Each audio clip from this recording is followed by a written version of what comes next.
Let's begin. Okay, welcome everyone to our afternoon keynote with Constance Jones Simmons. We're so excited to have you, and I'm so grateful for everyone who is here. As always, if you have questions, please submit them via the Q&A function down below, or you can also send me a chat. So my name is Emily Fraser-Rath, and I'm the Executive Director of Education Initiatives for the BGHRA.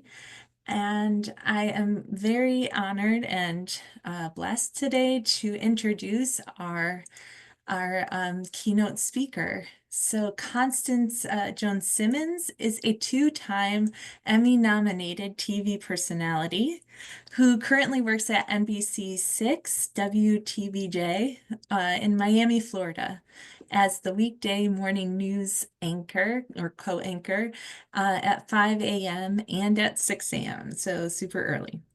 She has also served as an anchor and reporter at Miami station WPLG-TV, WLRN National Public Radio in South Florida, and in the Richmond, Virginia, New York City, Oklahoma City, and Atlanta markets, among other things, many other things.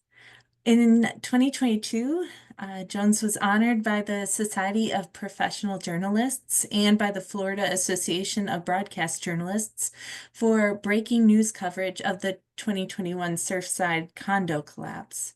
That same year, she was awarded the Most Outstanding Young Alumna Award from her alma mater, Sam Houston University.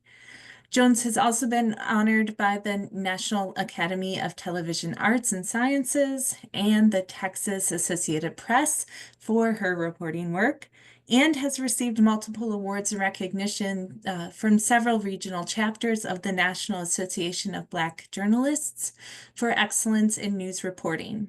She was also featured as Miami's in Miami's Top 40 Under 40 Leaders of Tomorrow list in Legacy magazine.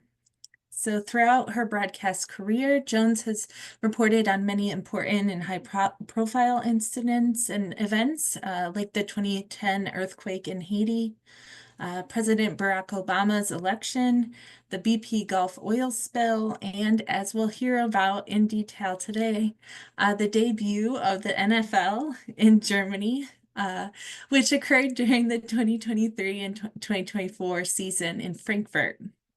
So her coverage of the Miami Dolphins versus the now hated Kansas City Chiefs uh, made national and international news. So from Constance's or Jones's submission to the conference, quote, to provide a unique and culturally relevant perspective, NBC dispatched anchor Constance Jones to Frankfurt as a German-born journalist and the daughter of a U.S. military service member stationed in Germany. Jones brought a personal connection to the coverage. Her involvement extended beyond the game as she developed a series of feature stories exploring her own ties to Germany and the broader experiences of individuals born to military families in the region. This work highlights the shared journey of identity among thousands of children born out of U.S. military relationships in Germany, fostering a deeper connection between the game and its cultural context. The comprehensive coverage underscored the significance of understanding diverse cultural backgrounds while bridging the gap between American and German experiences. And you can see some of this coverage. I'll put the links down in our chat, but they're also available on the conference website on bghra.org. So without further ado, I'm going to turn things over to Constance Jones and ask all of you to please submit your questions via the Q&A function.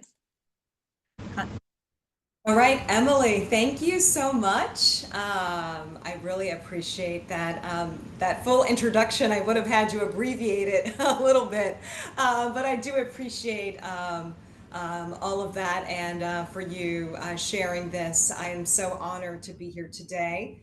for this presentation. I'm going to go right into can I do the share screen from here? All right. So if you guys will give me just a moment.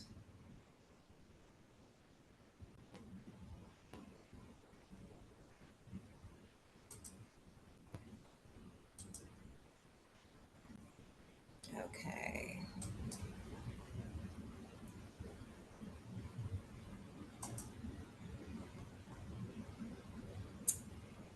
Let me make sure.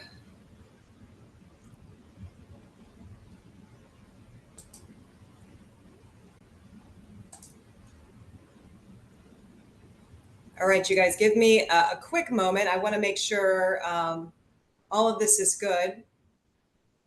Hold on a quick second here. So I'm assuming everyone can see this presentation, correct? Yes. I'm assuming, thank you. Okay. And let me know if the audio doesn't work. I believe it should work from here. I just want to make sure that was a slight problem earlier. So anyway, thank you so much for joining me today as I share this presentation. It truly is an honor. I've been working as a television news journalist for nearly 2 decades. As you heard, I've worked in a number of TV markets. And so this was the first time in my professional career where I've been able to really delve into my German heritage through football. So this first slide that you see right here is me right in the middle of the Innenstadt in Frankfurt, Germany, as we were covering the Miami Dolphins playing in Frankfurt, which was a very exciting experience for us. So again, my name is Constance. You can find me on social media. You can see on the presentation screen, I also have my email address. That'll be at the end of the presentation as well. I'm open to questions or any conversations about my coverage and German-American relations as it pertains to broadcasting. So before we get started with the news coverage, I think it's really important for me to share a little bit about who I am and where I come from, right? So obviously the screen there shows my beautiful family, and I want to give just a little bit of history as to how we ended up in Germany in the first place. For those who are unfamiliar with world history, after World War II, there was the Allied occupation in Germany, and obviously there were tens of thousands of US military soldiers that were stationed in Germany. So roughly 25 years after the war ended, roughly the 70s, I would say, is when my father, George Jones, he's right there in the middle of the screen, was stationed in Stuttgart, Germany at the young age of 19 years old. And that's where he found my lovely mother. She's the blonde right there on both sides of the screen. And the two fell in love. So from Alabama to Stuttgart, my father found his wife, and they've been married for over 50 years now. So in addition to finding his wife, he also, decided and elected to raise his family for part of the time in Germany because he was stationed in Germany. And so that's where the connection comes from. So for my sisters and I and our entire family, we lived in multiple places. I was born in Stuttgart. My older sister was also born in Stuttgart. We also lived in Würzburg. My father, he was working in Kixingen, which I don't believe is even there anymore. It was an Army Air Force base. I think Stuttgart is the largest military operation at this point still in Germany. But during the time when we were living in Germany in the 80s and early 90s, there was still a very large military presence across the entire country. So there was a large community of mixed race families like my own. So it was a magical time for me. I have positive experiences from my time growing up overseas. I did go to American elementary school while I was there, but I also had the chance to interact with my family. As you can see on the far left side of the screen, that's my mother, me and my sister, and also my grandmother, who is there in Germany. So that was an amazing experience for me. But eventually we ended up back in the United States, which was commonplace for most soldiers and their families. So I spent most of my academic career obviously in the US. I went to college in the United States, and that's where I have had my career for the last 20 years as an American broadcaster. Um, but I'm also the daughter of an immigrant. My mother coming to this country with her green card, she never became a US citizen.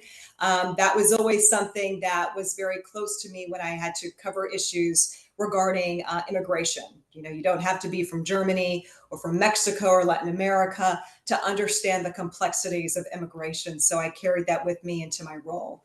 So you heard my long bio, which was a lot, but I've done a lot in broadcasting. But one thing you should probably take away from is that I've spent most of my career working in South Florida. And for anyone who has traveled to the United States and lived in the United States, Miami is not the United States. It's a very different kind of place because there's such a tremendously large immigrant population in Miami. And that's probably why I have found so much success in this market. I'm not from the Caribbean, right? I'm not from Latin America, but because of it, I think my immigrant roots and growing up in places where maybe I didn't fit in all the way, Miami felt like home because everyone is from somewhere else. And so everyone is trying to figure out how to assimilate, how to deal with American culture. You know, the number one language spoken in Miami is Spanish. Then you've got Creole, Haitian Creole, Patois from Jamaica, and then English. So it's if you like multiculturalism, you'll love South Florida, and so that's part of the reason why I've worked in this market for such a very long time. But as you can see, and I'm only sharing the breadth of experience so you understand what I came with when I was pitching myself for this Frankfurt coverage. In addition to obviously my professional accolades, I've stayed connected to my family overseas, traveling back and forth. My family lives in Albstadt. Most people probably don't know where Albstadt is. It's about an hour south from Stuttgart. I think we now have an Aldi there. It's a bakery, a butcher, but that's about it. Like you could walk around the city in 30 minutes. It's drastically different now after the borders were open with Angela Merkel. And so we have a very large immigrant community now in this southern German town where before it wasn't as diverse as some of those military bases. We just went back to Germany last year for my cousin's wedding. So you can see there at the bottom right, my entire family and my cousin in the middle, and my sister, my brother-in-law, my nephew, and all of that. In Miami, there is a relatively large German base. I'm a member of the German American Social Club, where they have their version of Oktoberfest. You can see me there at the bottom, dressed in somewhat traditional clothing. And there's also the German American Business Chamber in Miami. There's a lot of expats from Deutschland who come to the States and come to Florida for warmer temperatures and also in hopes of starting a business and starting a career. So you have a little bit of knowledge about me now. So now I want to go forward with talking a little bit about the news and covering Germany in a different way. So let me know if you can hear the audio because we need to hear this audio for this to work. Yes. Yes. Okay.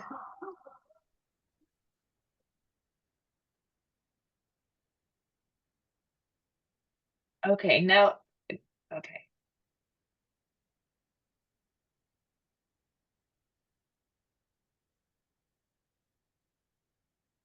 Now the audio is not there.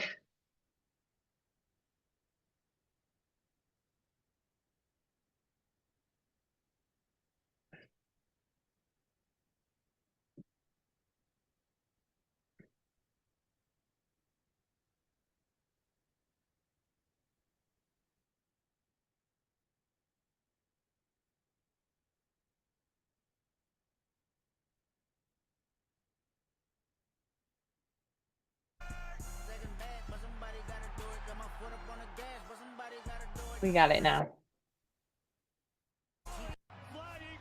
Okay, so let's get right into it, you guys.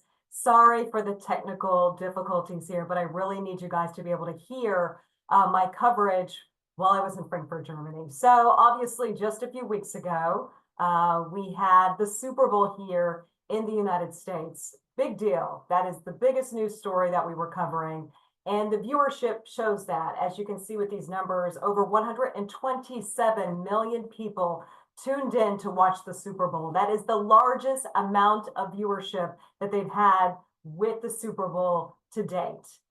One thing that's really interesting though with the Super Bowl is that nearly half of the viewers typically are not from the United States. There's a global audience that tunes in to watch the Super Bowl. Now, we don't have the numbers from this year just yet from the NFL, but if we look at the numbers that were released from the NFL last year, 62 million people watched across the globe. Half of the viewership nearly, not from the United States. And the dominant market, no big surprise for anyone who follows football, Europe, Germany is the most dominant market, beating the UK for several years now with a total reach of about 3.8 million viewers watching the Super Bowl last year. That is a lot of viewers. That's a lot of folks who are tuned in. So the numbers don't lie when it comes to football. Germany and football have a close connection, right? So obviously, as a journalist, this is something that I keep at the top of my mind, something that I've known for years that the interest in American football had been growing since the military soldiers were stationed in Germany, right? And football, which we know as soccer, but American football, obviously a little different. So when this big announcement came out about a year and a half ago, my ears perked up. Take a listen to this.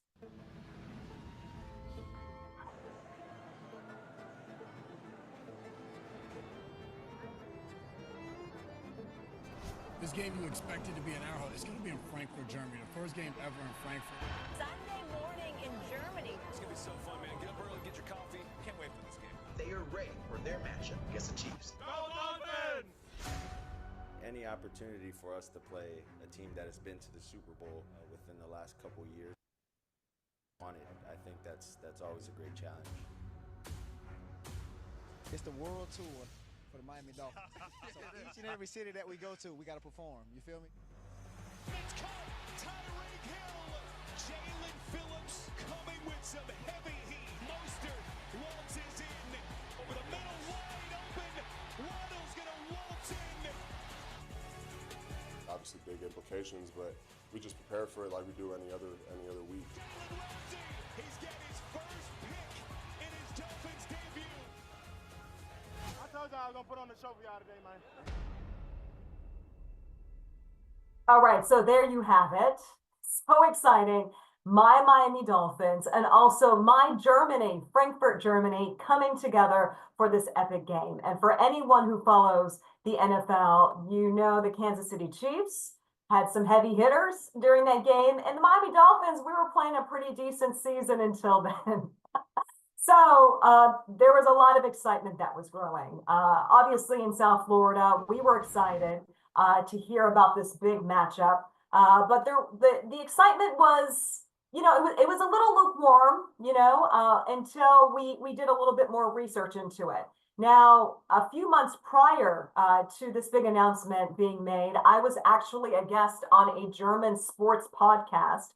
There were two sports podcasters in Germany who wanted to speak to me because of my German connections, and also the fact that I lived in Miami, and that I knew about the Miami Dolphins. So ironically enough, I contacted them and said, hey, I now need you guys to help me with this story. So this is, I would say, South Florida's first introduction to the German Miami super fans.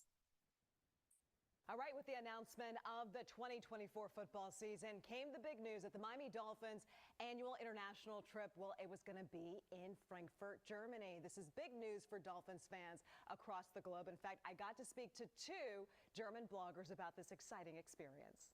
I think, oh my God, the Miami Dolphins come to Germany? That's crazy.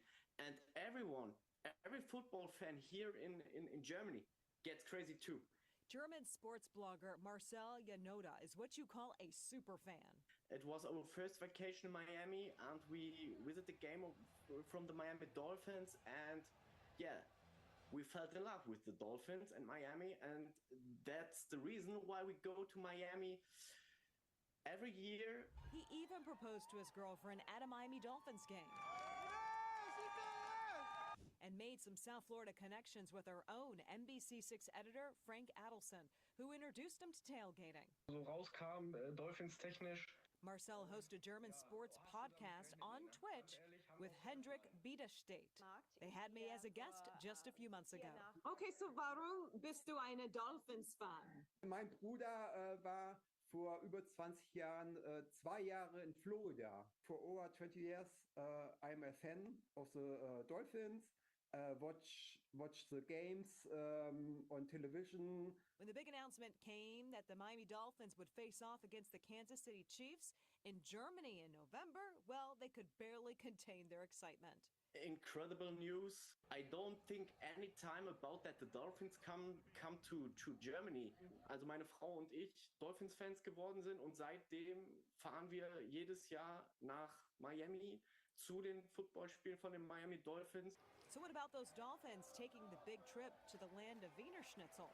One word of advice for those looking to travel overseas for this exciting adventure. Germany will give you a very warm welcome, but one tip, take some warm clothes with you. See you in November. Yeah, it's going to be cold if you're coming down again. All right, with the announcement. Okay, so that obviously was exciting news for us in South Florida. And it was funny, my colleagues were surprised to know that there were actual sports podcasters in Germany talking about the Miami Dolphins and that they were eager for this game. So this was probably one of the first stories, I think it was the only story, where we made this direct connection from Germany to the United States, specifically Miami, when it came to the NFL experience and the fact that there's a whole group of individuals in Germany focused on American football. The next graphic, I don't know if you saw it, but this is really what made the big difference for our coverage. So this was widely reported. This is a clip I got from Sports Illustrated that when the tickets went up for sale for the Chiefs-Dolphins game in Frankfurt, Germany, it sold out in 15 minutes. 15 minutes. For 48,000 seats, there were over 1.4 million people in the queue trying to get a ticket for this epic American football game that was going to be played in Frankfurt, Germany. So at that point, my managers, my bosses, their interest was obviously sparked. Besides this story I did, when these tickets went on sale, this made huge news in the United States. So I'm going to share this quick clip with this ESPN sports expert. Please pardon his language, but I do think he speaks to the excitement Americans had, knowing that there is a whole group of people who are excited about American football. His name is Pat McAfee with ESPN. I think we're at that stage of the NFL where people want to learn more about it. You know, obviously we're introducing to a new crowd. In Germany, ticket sales this morning, there's 1.5 million people in the queue trying to buy the tickets to the Chiefs and the Dolphins game over in Frankfurt, I do believe. 1.3 million was this photo. I had tweets and people telling me, now their English was spotty, but they were telling me 1.5 million people in the queue. This comes after last year was like 660-some thousand were in the queue. And obviously we know that these European games are not just people from the country in which the game is. You know, when the game was in London, there was people traveling from Germany, from France, from Belgium, all the way in. It was like a celebration of American sports. Always sold out, always was fantastic. London, I think there's some real and incredible NFL fans there. But I think it did take a village, basically, to go ahead and make it as big as it was and what it felt like from the entire Europe. A lot of military based over there, a lot of that type of shit. Germany, they fucking love the NFL. Yes. I think, not that London doesn't. I know there's a lot of people that do. So please do not take it that way. But this Germany shit, these numbers that we've seen, unless they're all fake, and I don't know how you would fake that many people in the queue, but this is like Taylor Swift shit. Yeah, it's crazy. This is rock star stuff coming into Germany. And obviously we know there's a lot of military bases and everything like that. But if you think about Bjorn Werner in that Football Bromance show, they sell out. Okay, so selling out fucking arenas, speaking German, talking about football. What incredible growth of the game, of the sport. And shout out to Germany. I mean, Guten Tag. That is an incredible community to have. Guten Tag, right? So things are now opening up. The idea that a game could sell out in 15 minutes obviously sparked everyone's interest, and every network wanted a chance to broadcast this game. So this game was being played in the evening time in Frankfurt, but that meant it would be played in the United States at about 9 o'clock in the morning. And so I work at NBC and Peacock Streaming. So they went in with a number of other, so the way it works for the NFL, and I'm not an expert, but the different individual broadcast networks have a right to purchase these games. So it doesn't belong to one particular TV network. So there was a lot of back and forth to decide whether or not we would get the chance to cover it. And guess what? NBC picked up the game, and your girl was going back to Deutschland. So I was super excited that we were able to get the sponsorship and that NBC thought it was valuable to purchase this game. So this is the picture I posted on my Instagram account. Obviously, I'm wearing a Miami Dolphins jersey with my name on the back. Looking forward to covering our Miami Dolphins as they face off against the Kansas City Chiefs next week in Germany. I'm also uber excited to share more about my German culture. And so what makes this coverage even more exciting is that I was not going to cover the game as a sports reporter. I am not a sports reporter. I am a morning news anchor. I went as a cultural reporter to cover the connections between the United States and Germany. So my main focus was to find a way for our viewers to relate to the German audience. There's limited information as to what Germany is all about. There is limited connection besides maybe some stereotypes out there. So that now becomes my responsibility to bridge the gap. Why should Americans care about Germany? What connections are there? What's the history? What's the culture? And so I was really excited to be able to share some of those stories, the shared history that both countries have. So the first step, I think, for anyone who's familiar with the Miami, South Florida market, it is a melting pot of Latin American countries. The first part of the presentation before my presentation crashed, I spoke a little bit about South Florida, and South Florida is a very diverse place. It's a melting pot. We have a lot of folks from Latin America, a lot of folks from the Caribbean. We do have a contingency of people from Europe, but generally, if you see a person like me, you're going to think that I'm from the Caribbean or I might be from Latin America. I travel around in Miami, and Spanish is spoken to me all day long. I mean, that's just how it is in South Florida. So we had to do a little bit of explaining as to why I was the one going to Germany. Now, if you knew me or you followed me on social media, you know that my mother's German. But the general viewer in South Florida had no idea why Constance would be going to Germany. So I had the wonderful opportunity to share a little bit more about my parents' story. So this is a clipping from our newscast. Vic Fangio said that on Sunday the defense is going to have to rush as a unit because it's so. And to clarify, this is while I was live in Frankfurt as well. Hard. Against the Broncos on Sunday. Yeah, definitely. Of course, again, this game is happening in Germany. So exciting. But if you didn't know, our very own NBC6 morning anchor, Constance Jones, has pretty close ties to Germany. Well, about as close as you can get. Right. She was born there. She's in Stuttgart.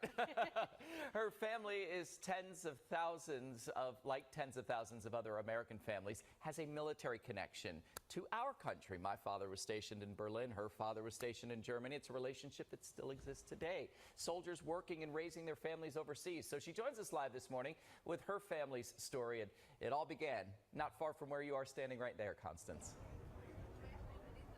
You're exactly right. The love story that I'm going to get to in just a few minutes. But today, there are about 35,000 American service members stationed right here in the country of Germany. Now, at the height after the war, after World War II, there are nearly 400,000 soldiers that were stationed across the country, most of them here in Frankfurt. Chris, you mentioned your dad was stationed in Berlin. My dad was stationed right outside of Frankfurt in Würzburg and also in Stuttgart. That's where he met my mother. It was the 70s, and it was likely love at first sight for my parents, George and Ursula Jones. There were lots of discos. Yeah. And we did meet at a disco. There they are in their flyest gear. We were dancing all over the place. Yes. Wearing high heel shoes, my wife wearing miniskirt and all this stuff here. This year, they celebrate 50 years of marriage. My parents tying the knot at Stuttgart City Hall, just south of Frankfurt. After World War II, thousands of U.S. troops were stationed in Germany. And just weeks after high school graduation, my dad enlisted.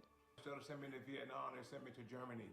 Serving in the U.S. Army Rangers Special Operations Force, my father provided top secret security for missiles in Germany. It is a Persian nuclear missile unit, the only unit of its type in the United States Army. Meanwhile, my mother was busy raising my sisters and I. There was really no way to just pick up a phone and call the husband if something was going on. Now the challenge was mainly that he was gone a whole lot. But by then, I think our girls were used to it, and they really enjoyed being in Germany. Over the years, the U.S. cut back on its military presence in Europe, but there are still thousands of military families stationed across the country, providing an important diplomatic service for the United States. So as far as for my family, my father had several tours of duty here in Germany, in Stuttgart, obviously where I was born and where he met my mother, and also outside of Würzburg as well, where I was a Girl Scout. I told that story as well. That's where really my sisters and I grew up for a couple of years. So there's still a very large presence. And during the game this weekend, the military will also be involved with a number of activities. Vic Fangio said that. Okay, so that gives you a better idea of the story of my parents and how they met. And I'll tell you, that was the #1 watched story during our entire coverage. I think people were really interested to see that and to also find another way to connect to Germany. There are a lot of kids just like me, where soldiers went overseas, military service members went overseas and started families. So I got a lot of messages, a lot of emails, a lot of reaction from individuals who spent time in Germany, or they had a family member who was stationed in Germany. So this allowed us to create more dialogue. It's something that we typically wouldn't see in South Florida, these kind of conversations. But being the daughter of an immigrant, I think it's important for us to see how alike we are, looking for love, wanting to start a family, wanting to have the best for your children. And so that's what my parents wanted, and they're the reason why I do what I do every day, because they've been through a lot. You can see after over 50-something years of marriage, they have a lot to say. So in addition to obviously sharing a little of my personal story, I also thought it was important to kind of have a more softer look at what people think of Germany, right? So there are stereotypes in America. There's not a lot of publicity when it comes to what is it to be a German. And so I thought it would be a fun idea to use members of the Miami German community to give some advice to the Miami Dolphins and to others to share some maybe stereotypes or misconceptions of German culture. Thank you. Now, as we continue to cover the Dolphins' journey to Germany, we are delving into the culture as well. Yes, so there are a few generalizations, maybe some stereotypes about Germany, which includes the language, the clothing. Do all Germans wear lederhosen, right? That's what you're wondering. And the food. What's up with the food? NBC6's Constance Jones is back to uncover and do some digging about the truth, the myths, the legends, and the perceptions surrounding the people of Germany. And let's start with the clothing. Yeah, Chris, do you have your lederhosen? I'm wearing them. I think you have your leather shorts It's under on, my right? suit. You're wearing them, right? That's good to hear. Yeah, there are some stereotypes, some generalizations when it comes to German culture. I can tell you that right here behind me, this is traditional German architecture. We're here again in the inner Stadt of Frankfurt, but this is a very special area that was rebuilt. Not all of Frankfurt looks like this. In fact, if you come into Frankfurt, many people call it the Manhattan of Germany. They can tell you there are a lot of generalizations out there. Beer, pretzels, oh, and of course the outfits. Festive images of Oktoberfest are often the first thing that comes to mind when some people think of German culture. And when it comes to traditional cuisine, this is a butter all mixture. That's why we're gonna fry the schnitzel. Fritz and Franz Beer House in Coral Gables definitely feels like Deutschland. In Frankfurt, they serve it with the green sauce. Okay, here we have the beautiful beer schnitzel. After 25 years of business, owner Harold Newvig has heard it all. Most of the people, the Americans, think, first of all, every German is wearing lederhosen. But not every German wears these leather shorts known as lederhosen or drindles for women. They basically don't differentiate from the North German to South German. On the South German image is much lighter. This type of clothing originated in the state of Bavaria.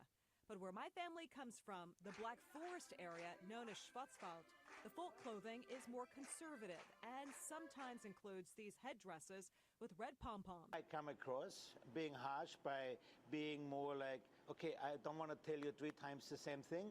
Do it the way you're supposed to do it. German Consul General Christopher Berger echoes the same answer.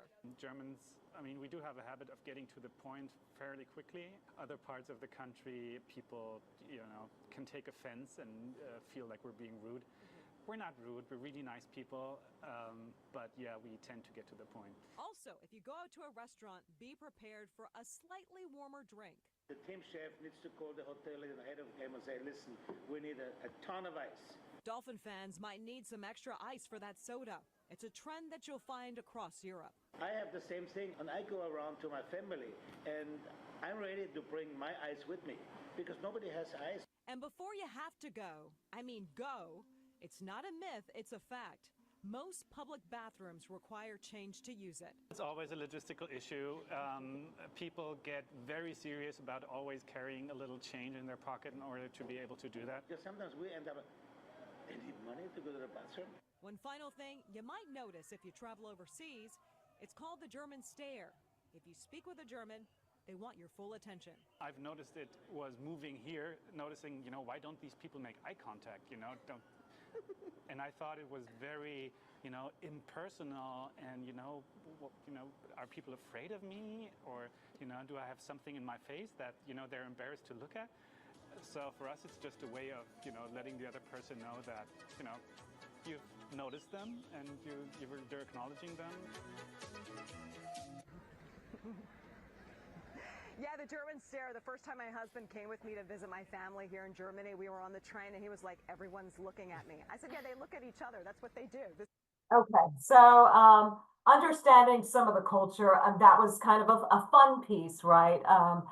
Because it was pretty surprising to hear people's, as soon as people found out I was going to Germany, there were lots of things being thrown at me on what is Germany. And it's a place with unhappy people and no one smiles. And so I was hoping to paint a picture, a friendly picture of Germany that I know through my family.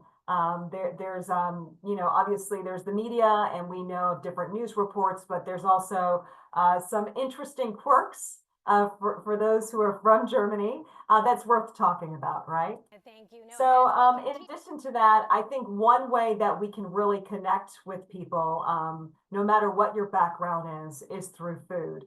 And so obviously we were going to be covering food extensively with our report. And also to clarify, I know we were kind of bounced around with the presentation. I actually got to Frankfurt almost a week prior to the game so that I could field these stories. Obviously, game day, we were focused on the Dolphins all the way. But prior to that, we wanted to give our viewers a chance to know a little bit more about German culture. So this particular story, I spent some time trying to find a way to directly connect to our South Florida viewers. And I found someone with South Florida connections. There are already some traditional German dishes many of us have already heard about. Schnitzel, bratwurst, oh, and of course, beer. That's a big one, right? You don't want to forget the beer and the pretzels and all the fun stuff. But did you know this? There's actually a regional twist to it as well. We want to go to our colleague and friend, Constance Jones. She is all bundled up live in Frankfurt, Germany, right in the heart, the town square right there. Where we're talking more about the food. The schnitzel looks amazing in the video that you provided. But I wanted to ask you, is there a regional twist to it as well? Is schnitzel the same in Berlin as it is in Frankfurt, as it is in Stuttgart, or does it change?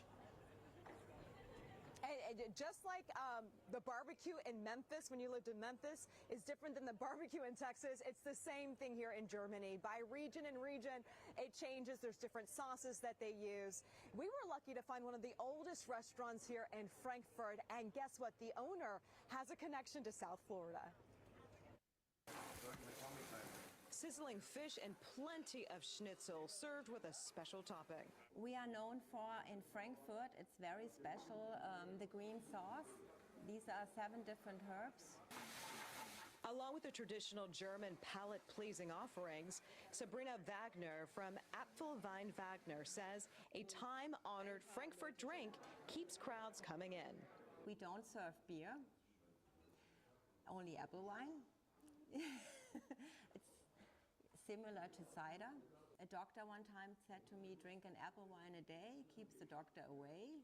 I'm actually standing outside in the garden area. This is where they used to process the apples dozens of years ago to make that infamous Apfelwein. But before taking the helm of leadership at the restaurant, Sabrina spent a few years in South Florida.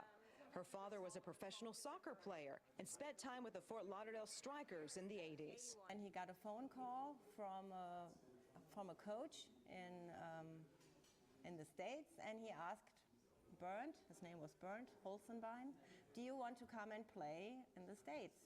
And then he said yes. So we all came. The family eventually came back to Germany, and Sabrina got into the restaurant business, a successful venture at that. One time I had a family here from the States. They said, oh my God, you don't serve beer and you don't have coffee? But it's still so crowded. How come? So a lot of famous Americans on the wall here. As for her allegiance this weekend, if you ask me who I'm a fan from, only the Miami Dolphins. And I hope they will win. So she was super sweet and everyone really enjoyed her. So in the interest of time, I have to kind of zoom along because we did lose some time, unfortunately, at the beginning of the presentation. But this portion I thought was important because this draws a clear connection between the United States and Germany. I had mentioned it earlier in one of my live shots in Frankfurt, but really to understand how Frankfurt was rebuilt after the war. So I'm going to play a portion of that. On Sunday, it is a retractable dome, and was in the that roof. We have been this week. We're going to delve more into some of the history of Germany, specifically how Americans helped to rebuild the cities after World War II. Yeah, it's actually really fascinating. And NBC6 anchor Constance Jones is live to explain how exactly that happened. Yeah, Constance, you mentioned before a large portion of the city had to be rebuilt. We see behind you the beautiful, whimsical, storybook gingerbread type architecture. Has it always been that way? Yeah, I mean, it used to be this way before the war, right? So, and a lot of folks we've talked to, they say the only place you see something like this is like Disney World. This is not something you would see here in the United States, I should say. But I will say a lot of the buildings in Frankfurt were destroyed during World War II, right after World War II, when the war ended. Roughly 80% of the buildings here were destroyed in Frankfurt, so everything had to be rebuilt. In fact, this beautiful row of homes that you see here behind me, that was completely obliterated. It was rebuilt in the 80s, so it's really not that old, but it's made to look like it looked years and years ago. So I want to show you something else that's super important. It's the area that we've been live at all day, yesterday and today. It's called the Römerberg. Take a look at this video here, a closer look at the City Hall location. This is where the city of Frankfurt does its business. It's the City Hall. It's where weddings happen. It's where all the political elections also happen. And this area actually dates back to the Middle Ages. We're talking about the 1100s. a long, long time ago. So a local tour guide named Anita Lester with Frankfurt Let's Go, she's an expert on German history, and she explained the working relationship between the Germans and the U.S. troops. So after the war, the Americans occupied Frankfurt. So they came in, they settled in, and they really helped Frankfurt get back on their feet. And then the Marshall Plan gave some money to help rebuild the city. So that's where the Frankfurt and the Americans kind of started their friendship. And today we still have like this German-American Friendship Day that happened. Now, as I mentioned, most All right, so we've gone through the history of Frankfurt. We've gone through the food. We've gone through the connections. What about the game, right? What about the football game? So what is interesting about Germany is that there's some real diehard American football fans, but there were also quite a few South Floridians who traveled to Germany to get a sense of what Germany was about. 6 News Today. Representing here to beat the Chiefs. They're going down tomorrow. Hands up nation, we're here, baby. We're representing for all of you that can't be here. Well, you heard him, beat the Chiefs. The countdown is on, and as you heard, the fans are definitely hyped. We are just one day away from Sunday's big game. Your Miami Dolphins are in Germany making their final preps to face off against the reigning Super Bowl champions, the Kansas City Chiefs. But hey, the players, they're not alone in Germany. The fans obviously showing up and definitely showing out, as you just saw. Also, we have our very own NBC6 anchor, Constance Jones, live for us from Frankfurt with a look of all the excitement, of course, building up to the big game. Constance, guten Tag to you. A lot of fan excitement out there. So I'm curious, are you seeing a lot of Miami local fans taking the flight, or are you seeing a lot of European fans? So I will see overwhelmingly, guten Morgen first, Renee. Of course, yeah, I've seen a lot of German fans here as we've been here for the entire morning. Here's a live look at the fan experience in downtown Frankfurt. You can see a lot of fans are here. We had a little bit of rain, but it hasn't kept the fans away from the big experience that are happening. But Miami fans, we found them. In fact, we got several Miami fans who are here today. So they traveled, they got here Wednesday, and I want to speak with Craig. Hey, Craig, good morning to you. Good morning, good morning. So this is your first time in Germany, right? Yes, it is, yes, it is. So how has the experience been, and then interacting with all of these other fans from across the country? Well, it's a bummer we're not the home favorite, but we should have been a home field advantage, but we both over the road, over the water, and it's wonderful here, man. It's nice, so nice. Tell us a little bit about the culture here in Germany, because this is your first time here in Deutschland, and the food's a little bit different, the language is a little bit different. Tell us about the differences for folks in Miami who aren't here today. Well, first of all, you're not going to be able to watch TV because you're not going to understand it, number one. The food is great, not too much seafood, but they got a lot of beef and steak and stuff like that. What about the fans as well? I was surprised at how many German fans were here. When I was trying to get some sound bites earlier this morning, I was like, does anyone speak English? You know, good enough for us to do it? Are you surprised to see how many German fans there were for the Miami Dolphins? Oh, man, that's all we hear at the hotel. Everywhere, Good Dolphins, Good Dolphins. Let's go Dolphins. Were you guys here wondering? Okay, so as you can see, we had quite a bit of excitement there from those fans. So moving along, if you didn't know, unfortunately, we did not win. That's okay. It was still an amazing experience because we were still big winners because we were able to learn more about German culture. I was able to expose the viewers to a culture they probably didn't know about. And now people feel they have a little piece of Germany with them. I had some other quick presentations. I wanted to just show this quick clip. In Miami, we do have an international school that's publicly funded where students can learn Spanish, French, and German.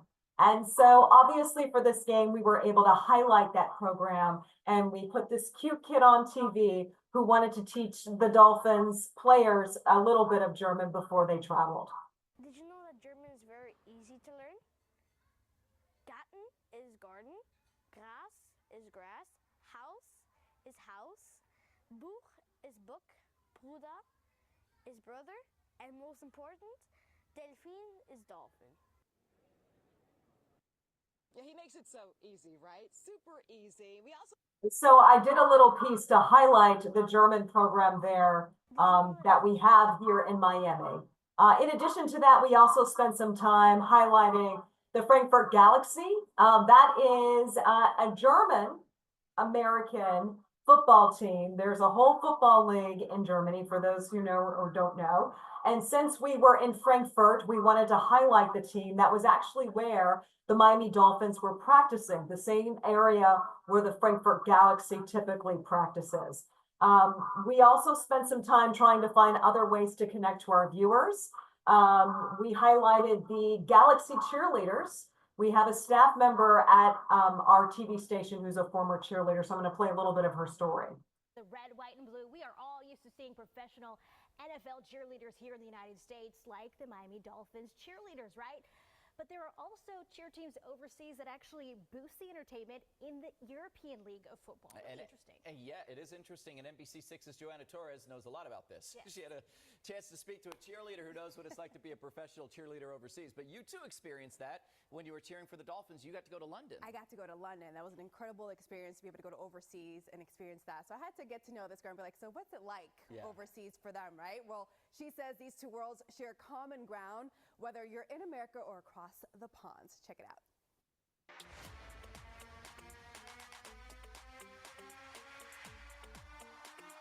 At 37 years old, Jasmine Schaefer is proud to be a professional cheerleader for the Frankfurt Galaxy, one of the 17 teams in the European League of Football.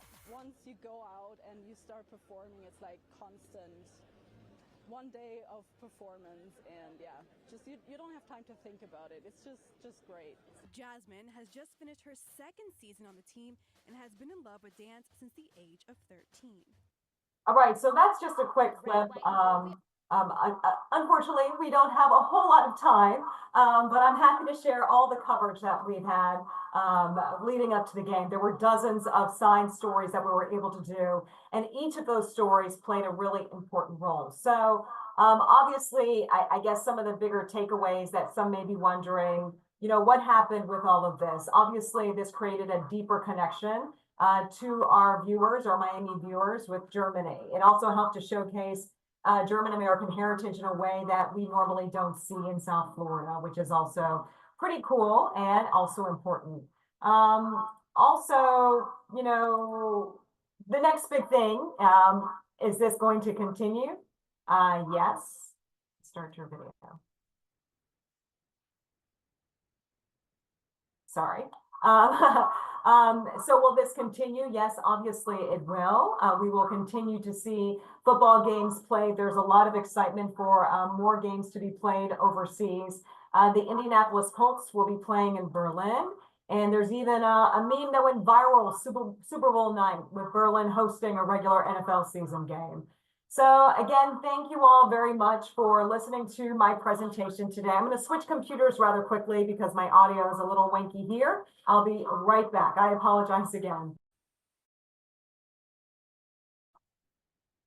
All right.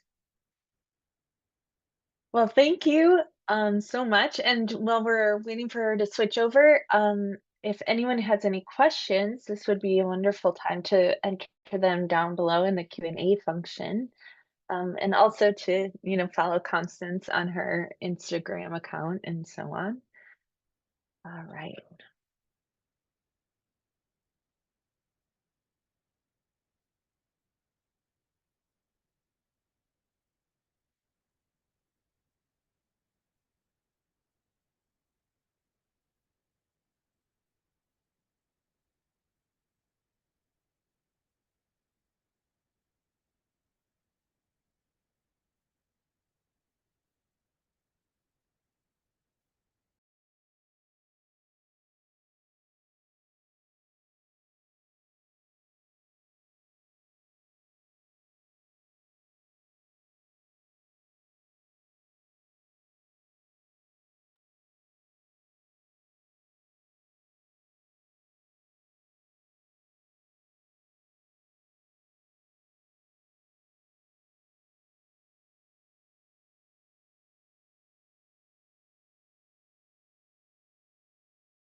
I apologize. I continue to have technical issues here that my other computer is simply not working.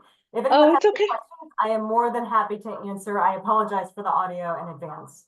Oh, no worries. And yeah, and I was just saying thank you so much for this presentation and for letting us know about how you covered that historic event, honestly. Very cool. JB, there's a couple of comments in the chat. JB says your story echoes hundreds of others here in the US, mine included. So thank you for sharing. Emma said, very, very informative. I enjoyed it. And JB again says, this is a rare opportunity for US folks to learn about an ongoing connection to Germany for military families. And I think, yeah, that's wonderful. And so we'll start actually with what Ruth has asked here in the Q&A function. So did you see or talk to any Afro-Germans while you were there? And if so, what did they have to say? Actually, one of the last clips was with another mixed family. I didn't have a chance to share it. It's interesting to get people's perspectives on America.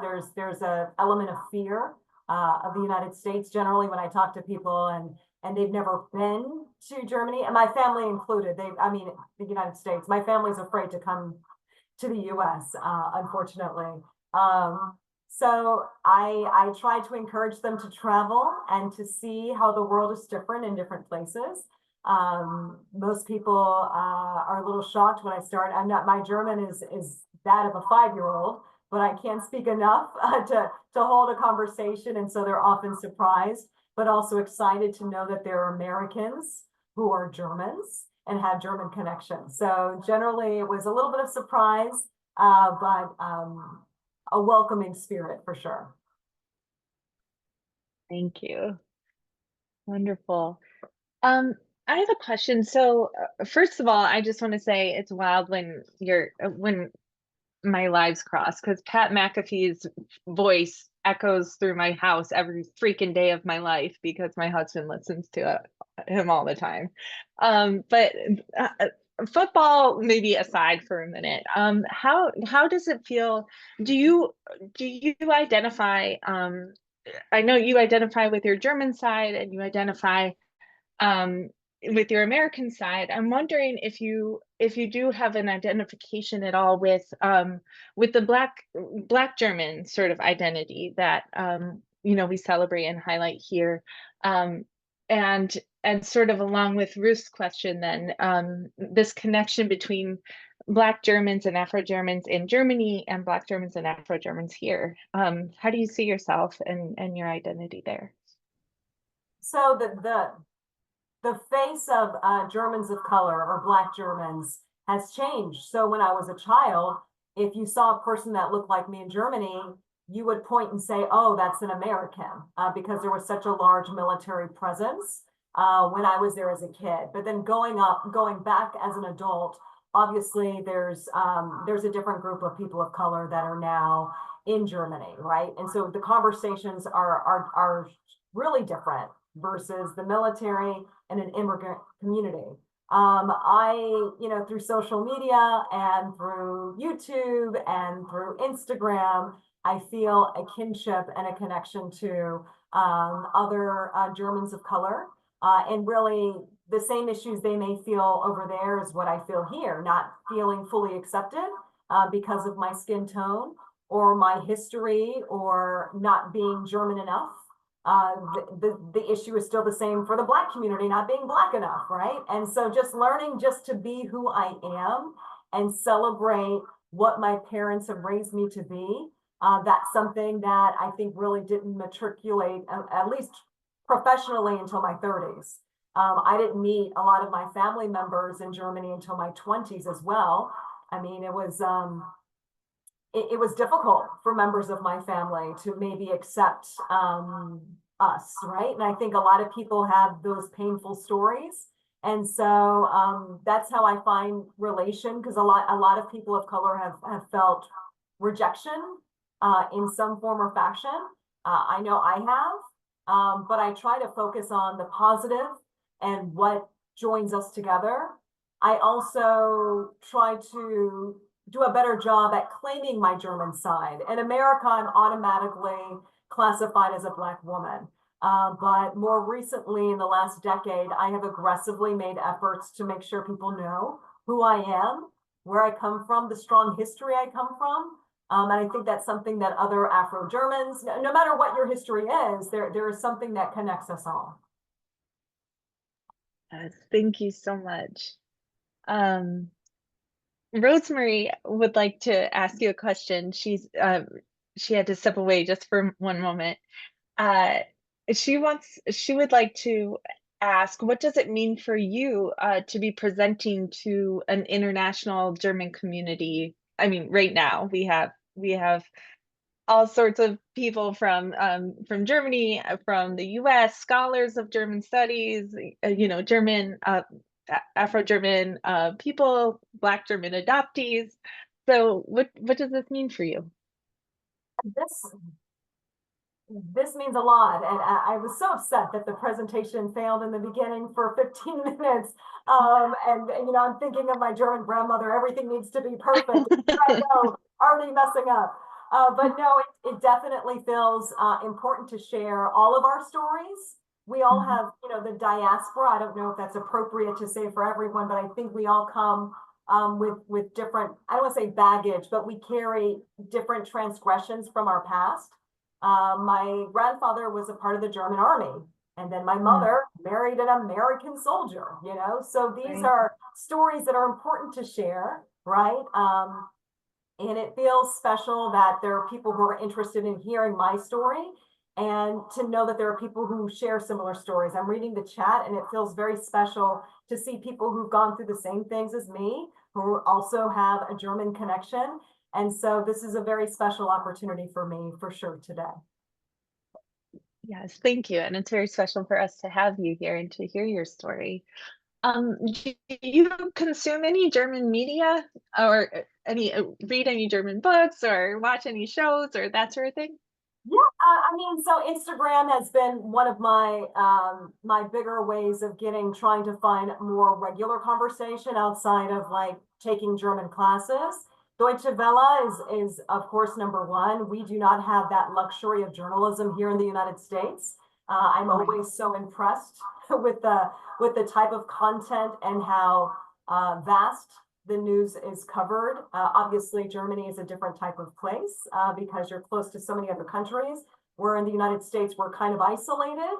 And so we have this more narrow-minded viewpoint of news. So I try to make an effort. Deutsche Welle is probably my go-to because it's easier for me to understand, and concepts that are easily relatable no matter where you're from. Yeah, and they have langsam gesprochene Nachrichten too, so you can That's always see the yeah. slowly spoken news. Yeah, it's good. Okay, so maybe to bring football back into it just for a moment, what do you think? What is it about American football? Because and it doesn't really go the other way. Like the European soccer culture, right, unfortunately does not find its way over here. So other than maybe this military connection, this sort of, we can say things about masculinity and all of that, but what is it about football that excites people in Frankfurt, in Germany, and in Europe? So I think, and this is just my observation, like my family, they don't like American football.